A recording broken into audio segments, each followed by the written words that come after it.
And the reality is that most agents, because of the fact that there's agents who only work in October, there's agents that only work during that AEP, and those agents a lot of times also will get very protective over those relationships. But it's like, man, like if you're only there in October, you're there when there's people who are building up relationships all year long. And so you can't be mad at them that they've been able to go in there and create real relationships during the time that you were resting. And where did all that start? At a kid's birthday party. So you weren't even working, but I think, again, the way that you carry yourself, I always say on and off the field, right, in sports, whether you're working or whether you're not, I think it's important that you carry yourself in a professional manner, so that because sometimes that's just the way that it happens, and that's the perfect example. And so if you're carrying yourself in a professional manner, but you're not necessarily in a work setting, I think that goes a much longer way. Because if you had two different versions of yourself, if there was a work role, but then there was another version of you when you're not working, where you're a completely different person, he may not have been as inclined to open up a conversation with you about the opportunity that came to be. Everywhere that you are is a networking opportunity, and you're going to run into people. And so if we can kind of walk around with that attitude that everywhere I go, this is an opportunity to grow my business, and I'm kind of thinking in, who am I going to meet today that could sway my business one way or the other.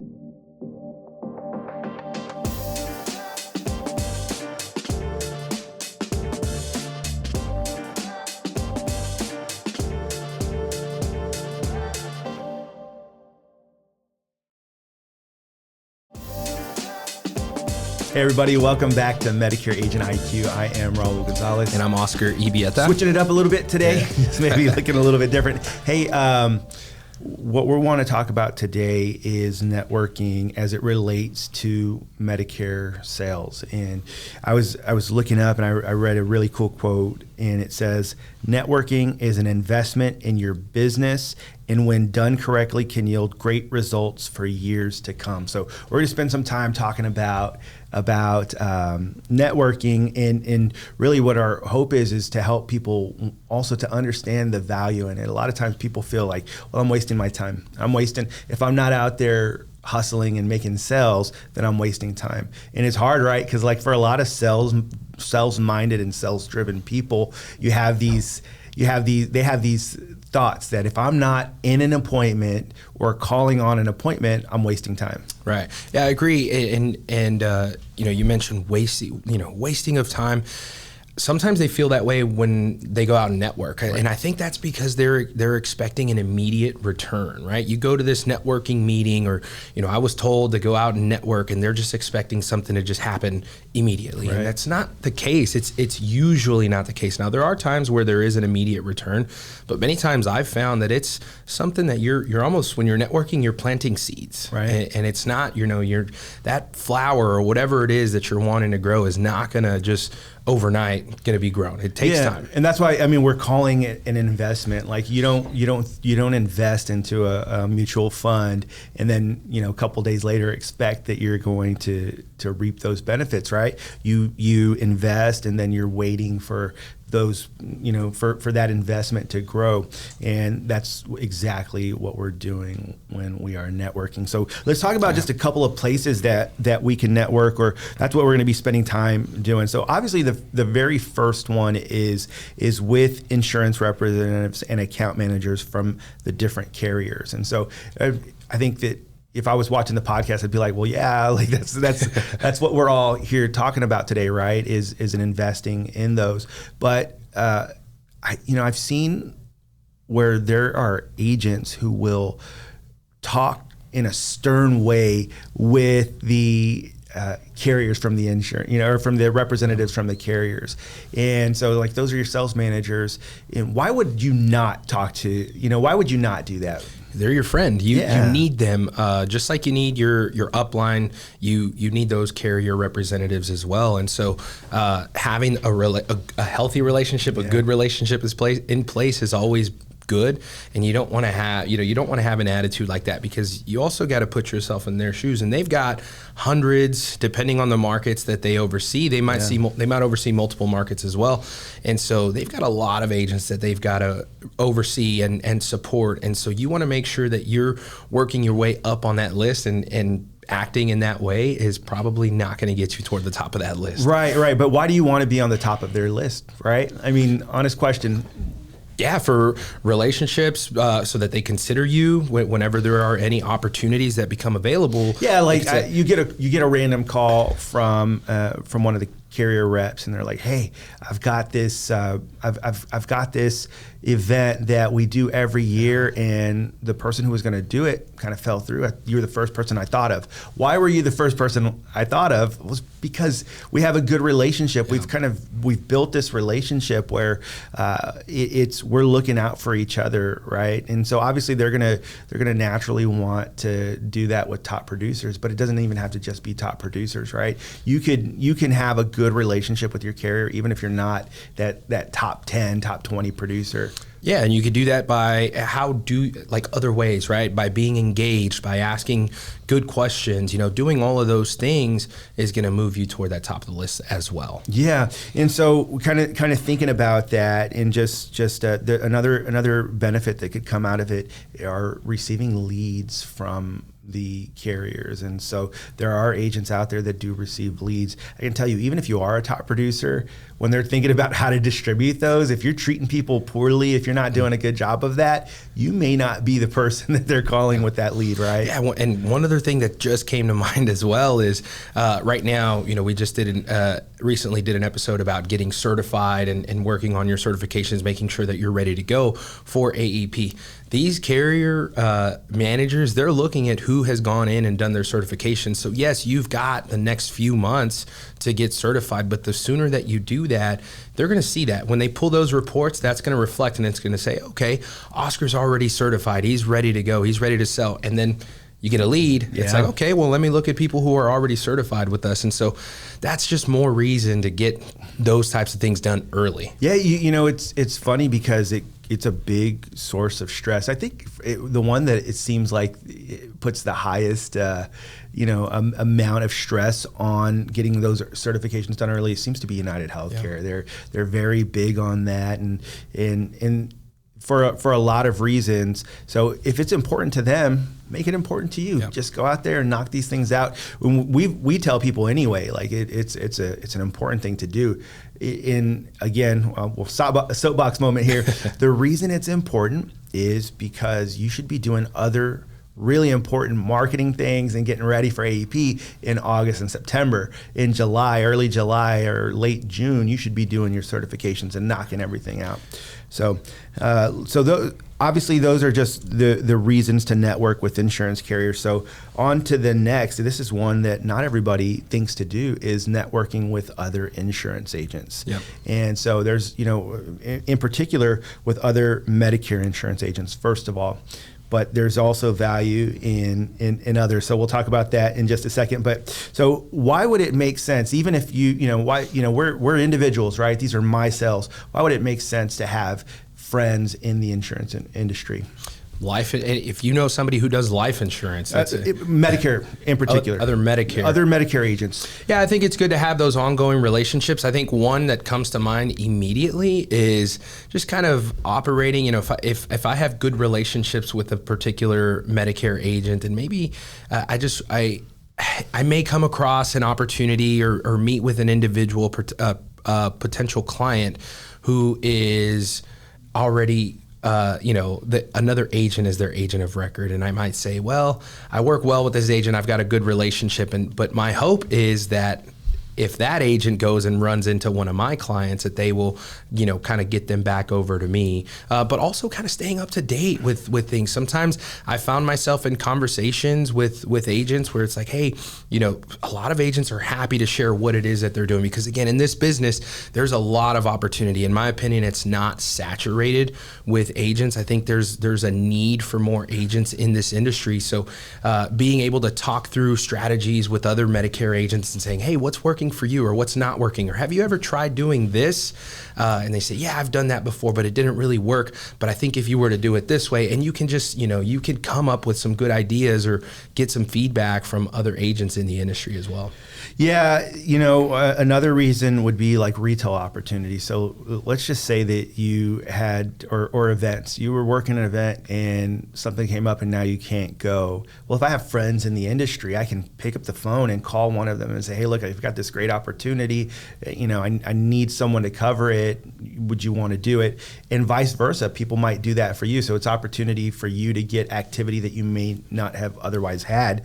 And then, of course, there's other things that sometimes come up if you have someone else that you've made some friends in the industry, like they might have a special event and they don't want to work it alone and they want you to come out and do it. Could put you in front of sales opportunities. There's also value if right now I don't speak Spanish, so there are other agents that do. Yeah. So if I have a connection, if I have a friendship with somebody who does speak Spanish, that obviously is going to benefit them. Could benefit me also. Could have them say, hey, look, man, can I give you? If I give you a Spanish one, you think you might give me an English one? That kind of thing. Or if they're not willing to do that, at least you're being able to take care of people, and you can tell them, hey, do me a favor. Don't sell other people. Don't sell the rest of the family. If anyone else speaks English, if you could give that back to me, I'd appreciate it. Yeah, and we've got agents here within our own agency that do that. And sometimes you just work better in pairs. If you get out in a group and just like you said, hey, I'm going to this event. I know there's going to be some Spanish speakers.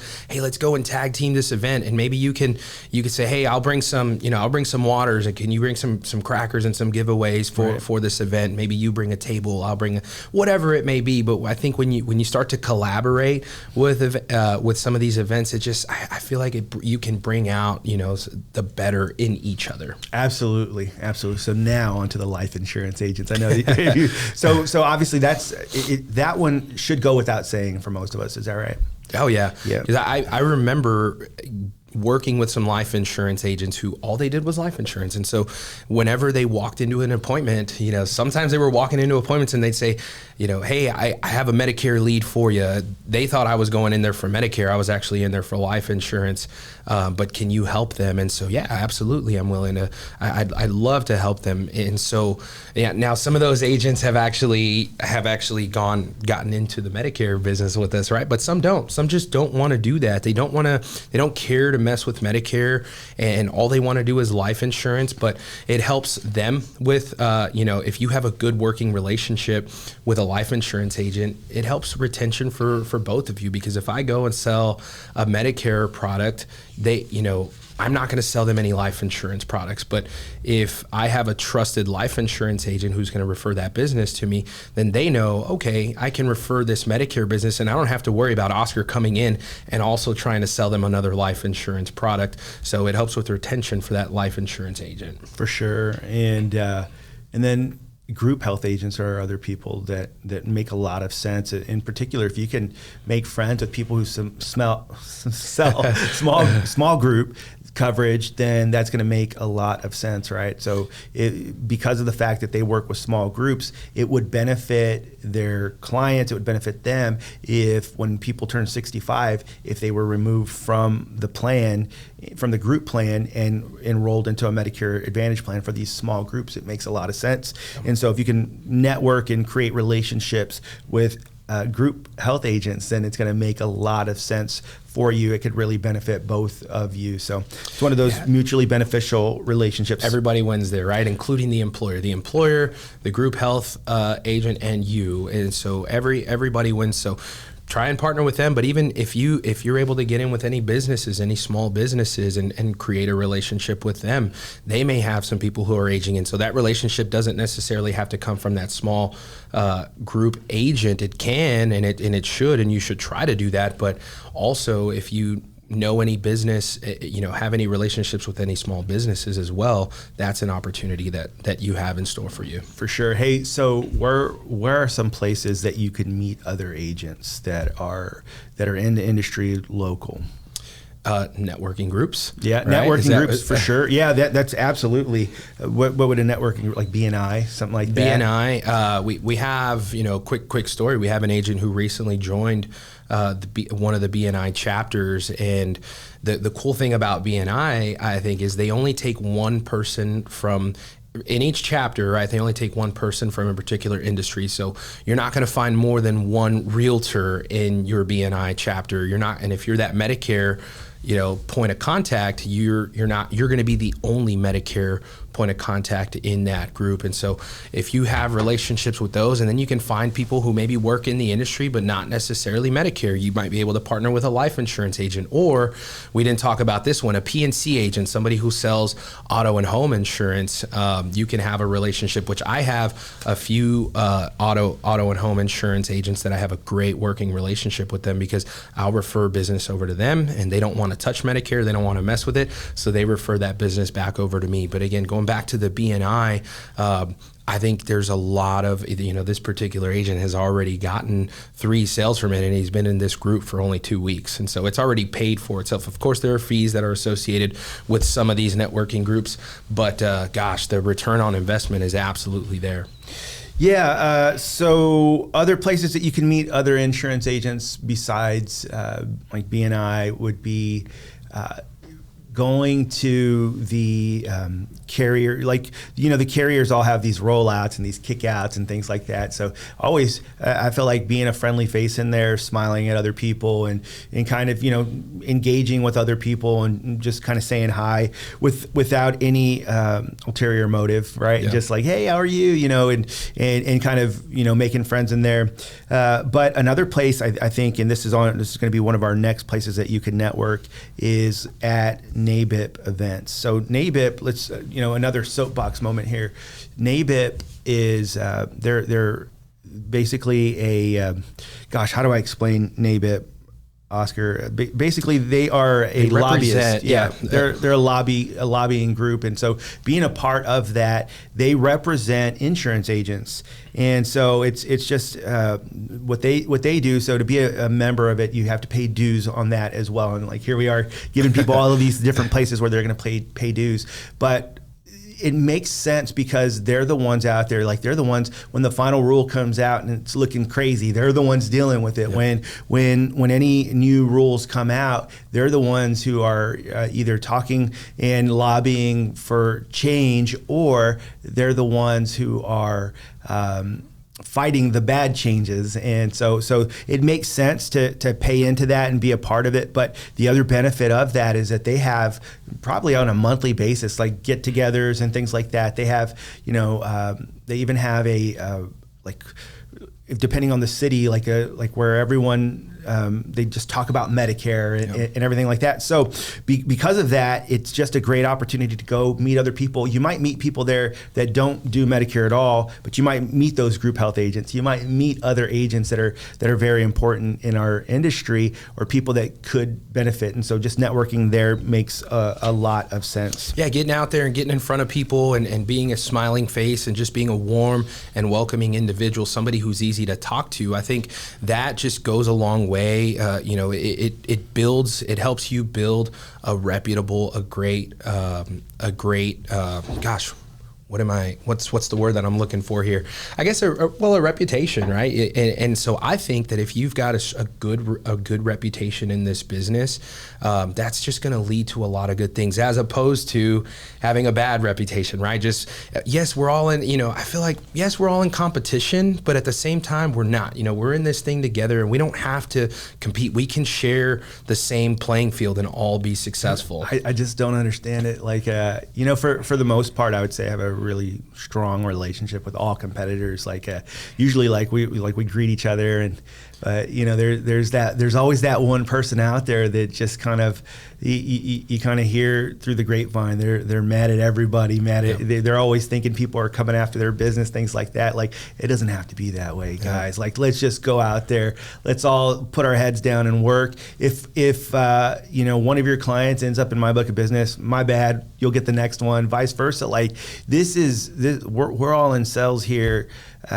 It doesn't have to feel like we're enemies. It doesn't, you even watch professional sports teams. At the end of the game, they are fine. During the game, they're battling and they're going against each other. And as soon as it's over, like they're shaking hands, hugging, everything like that. That's how it can be. It doesn't have to, like, we don't have to hate each other. And there's a lot of agents out there that do. Like everybody, like I think that the root of it is very much jealousy. People are jealous of each other. And man, if we just kind of figure out a way to lay down that pride, figure out a way to just kind of just like, look, man, we're all here to put food on the table. I'm not here to go after you. I'm here to put food on my table, and I hope you put a lot of food on your table also. Yeah. Let's move. Let's move on. So that's how it can be. Hey, another group of people that we can network with and we can find ways to network with would be healthcare providers. And so that would be doctors and clinics or even dentists. And so just real quick, I'll share that one of our top agents that we've ever had just had great relationships with dentists who ended up sending her business. And I think that makes a lot of sense if you can find dentists that you can help them to understand a little bit about what we do and how that can benefit them. It goes a long way. So you've got to go out and figure out places that you can create relationships with dentists, if not just go into their office. Yep. Audiologist is another one. I think sometimes people miss that one, but hearing benefits, a lot of these Medicare Advantage plans include a hearing benefit. And so if you can find an audiologist who is in network with some of these carriers, because they've got, I feel like when it comes to like dental, vision, and hearing, I think hearing a lot of times is kind of at the bottom of that list. But at the same time, if you can go and create a relationship with an audiologist, they are working with people. There's people walking into their office who need those hearing aids, who are looking for that benefit. And a lot of times they don't know that those benefits are out there, or maybe there are other options that offer more for their hearing benefits that they're in need of. And so going and creating that relationship with them and saying, hey, you don't have hearing, coverage, or these are the plans that we do work with, and some of these might offer you a little bit more. Why don't you reach out to this agent? And this person can talk to you about some of the hearing benefits that are available to you. So that's just another example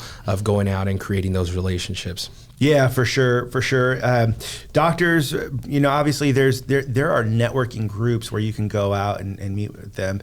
I have also even sponsored, I want to say there was a dinner that was for this group of doctors, and I went in and I sponsored a meal for these doctors and was really able to create some relationships and be able to network. So obviously, again, there's certain things that are going to involve cost. This is a business. Just another, and there's a lot of soapbox moments today, but man, this is your business. If you are an insurance agent, you are an independent insurance agent. What that means is you have, as small or as big as it is, you have an insurance agency. That is a business. And as a small business owner, there are things that sometimes you will have to invest in. And so it could be one of those things where if I get 15 sales in a month, I'm going to put back maybe whatever I made off of 2 of those sales and reinvest into my company, because I have to figure out ways to make it grow. So, and so just another side note, lower your lifestyle.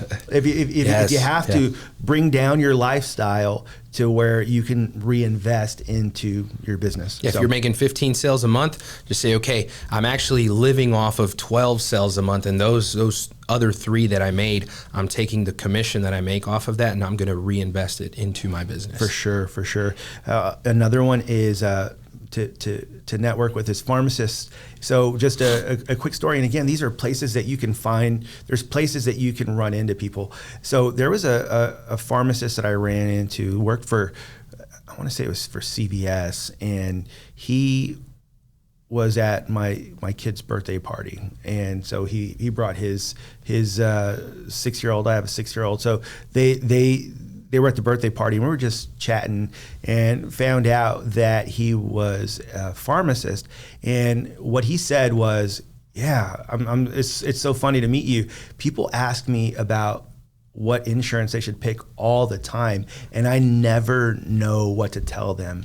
And it's a constant thing. And so it's kind of funny to me because this is a large retailer. It was CVS. I want to say he worked in a Target at, how CVS is in Target.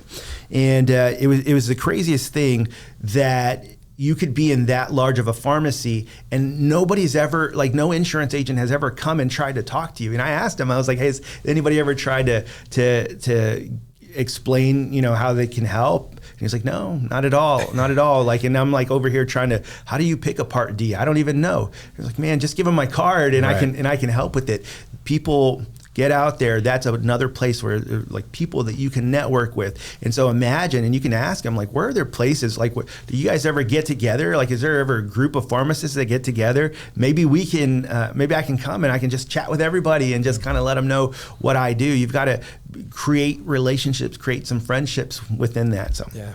And where did all that start? At a kid's birthday party. So you weren't even working, but I think again, the way that you carry yourself, I always say on and off the field, right? In sports, whether you're working or whether you're not, I think it's important that you carry yourself in a professional manner so that when because sometimes that's just the way that it happens, and that's the perfect example. And so if you're carrying yourself in a professional manner, but you're not necessarily in a work setting, I think that goes a much longer way. Because had you, if you had two different versions of yourself, if there was a work role, but then there was another version of you when you're not working, where you're drunk. you're just that, you're a completely different person. He may not have been as inclined to open up a conversation with you about the opportunity that came to be. Yeah, that's actually a really good point. And just kind of coming back, everywhere that you are is a networking opportunity, and you're going to run into people. And so if we can kind of walk around with that attitude that everywhere I go, this is an opportunity to grow my business, and I'm kind of thinking in who am I going to meet today that could sway my business one way or the other, right? Like, so absolutely. Another group of people that we can find ways to network with, I would say, would be people who are in leadership or people who work at senior centers and community organizations. And those are huge opportunities, because there's a lot of people who run these senior centers and they're very protective of their seniors. Why? Because there's people who will come in and lie, people will come in and kind of trick them into things. So if you can go in and figure out ways to actually build real relationships. And again, that's what networking is about, is building real relationships with people. If you can build a real relationship with people who run a senior center, and they can see that you are genuine, you are authentic, you're not going to scam their residents, they're going to let you do whatever, or not residents, but the people who are coming to that, they're going to let you do whatever you want to do. They're going to let you have all kinds of events because you've built a real relationship through networking where they understand that you're not a bad person. Right. Or you're not just going to hit and run. And that's the other thing, is you want to put yourself, and we say this all the time, be that person who's there year round, but maybe come in and offer to do some sort of seminar, an educational seminar, and say, I'd love to do this over, once a month over the next 3 months. Just kind of throw it out there. They may not say yes to that, but at least you're telling them, hey, I'm not just going to come in here one time and then leave and you're never going to see me again. I'd love to do this, this month, and I'd love to do another one. If the first one goes well, I'd love to do another one the second month, and maybe do it on a monthly basis if you like the way that everything turns out the first time that I come in.